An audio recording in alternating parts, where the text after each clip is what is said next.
विधानसभा निवडणुकीत महायुतीला घवघवीत यश मिळालं आणि ह्याच मतदारांचे आभार मानण्यासाठी उपमुख्यमंत्री एकनाथ शिंदे आज नाशिकच्या दौऱ्यावर आहेत। नाशिकमध्ये त्यांची जाहीर सभा देखील होणार आहे आणि सिंहस्थचा कुंभमेळा आढावा बैठक देखील घेणार आहेत। एका शाळेला देखील ते भेट देणार आहेत। नाशिकचे शालेय शिक्षण मंत्री माजी पालकमंत्री दादा भुसे आपल्यासोबत आहेत। दादा, गेल्या 8 दिवसापासून तुम्ही संपूर्ण सभेची तयारी करत आहात। आजच्या सभेचं काय नेमकं उद्दिष्ट असणार आहे, औचित्य असणार आहे?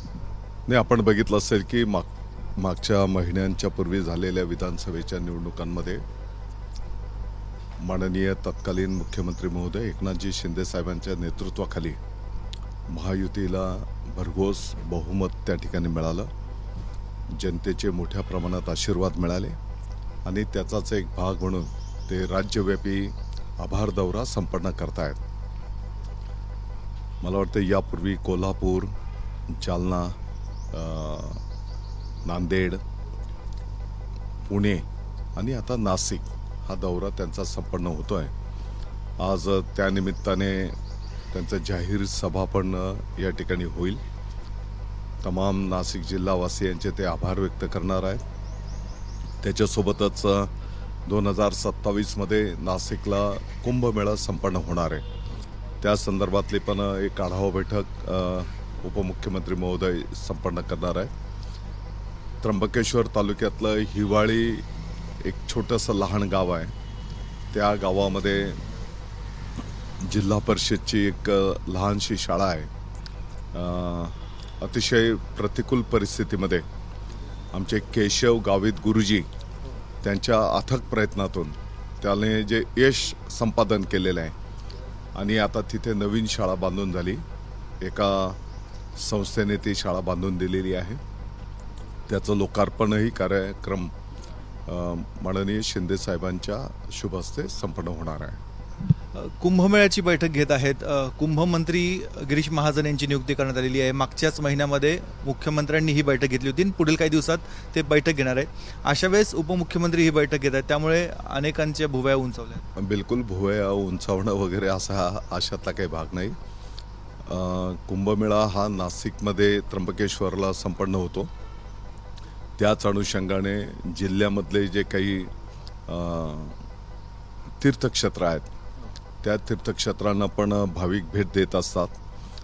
माननीय शिंदे साहेबांच्याकडे नगरविकास विभाग पण आहे, ते उपमुख्यमंत्री पण आहेत आणि नगरविकास विभागाशी पण संबंधित असलेल्या ज्या बाबी असतील त्या पुढे गेल्या पाहिजेत, ही त्या पाठीमागची भावना आहे याच्यामध्ये। आणि सर्व आम्ही महायुती एक दिलाने काम करतो आहोत।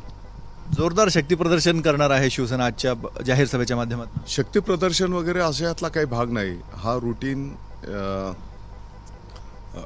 जे शिवसेनेचे कार्यक्रम असतात त्या पद्धतीनेच हा कार्यक्रम संपन्न होईल। पाठीमागच्या काळामध्ये अनेक नगरसेवकांनी प्रवेश केला। आजही काही शिंदे साहेबांवर विश्वास ठेवून काही प्रवेश त्या ठिकाणी संपन्न होतील। एकंदरीत काय तर अतिशय उत्साहाचं वातावरण संपूर्ण नाशिक जिल्ह्यामध्ये आहे। पालकमंत्री पद अद्याप तो तिढा बाकी असतानाच उपमुख्यमंत्र्यांचा नाशिकचा दौरा आहे। शिवसेनेचा अजूनही दावा आहे। मी पहिल्या दिवसापासून सांगतोय की या संदर्भातले संपूर्ण अधिकार हे माननीय मुख्यमंत्री महोदय, माननीय उपमुख्यमंत्री महोदयांचे आहेत आणि ते जे निर्णय करतील त्या निर्णयाची अंमलबजावणी करणं एक कार्यकर्ता म्हणून आमची जबाबदारी असणार। शिवसैनिकांची अपेक्षा आहे की शिवसेनेकडेच राहावं पालकमंत्रीपद, हे प्रत्येकाला वाटत असते, त्याच्यात गैर काय। परंतु याचा अर्थ अगदी तोच आमचा सगळ्यांचा प्रतिष्ठेचा विषय अशातला काही भाग नाही।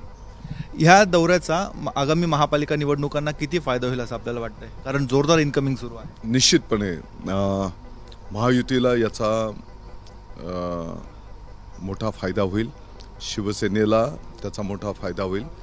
आणि आपण जर बघितलं असेल तर मग मुंबईमध्ये जेव्हा शिंदेसाहेब ठाण्याला असतील तर राज्यभरातनं मोठ्या प्रमाणात इन्कमिंग सुरू आहे। नाशिकमध्ये काही ऑपरेशन टायगर होणार आहे?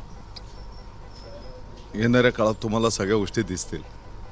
हे आहेत नाशिकचे माजी पालकमंत्री आणि विद्यमान शालेय शिक्षण मंत्री दादा भुसे ते आता त्र्यंबकेश्वर तालुक्याच्या दिशेने रवाना होत आहेत. हिवाळी या गावामधल्या शाळेला उपमुख्यमंत्री एकनाथ शिंदे भेट देणार आहे आणि त्याच पार्श्वभूमीवर त्यांचा आता त्र्यंबकेश्वर दौरा आहे. मात्र नाशिकमध्ये आज शिवसेना जोरदार शक्तीप्रदर्शन करणार आहे. त्यामुळे आजच्या एकनाथ शिंदे यांच्या दौऱ्याकडे संपूर्ण राज्याचं लक्ष लागले. कॅमेरामन किरण कटारेसह मुकुल कुलकर्णी, एबीपी माझा, नाशिक. एबीपी माझा, उघडा डोळे बघा नीट.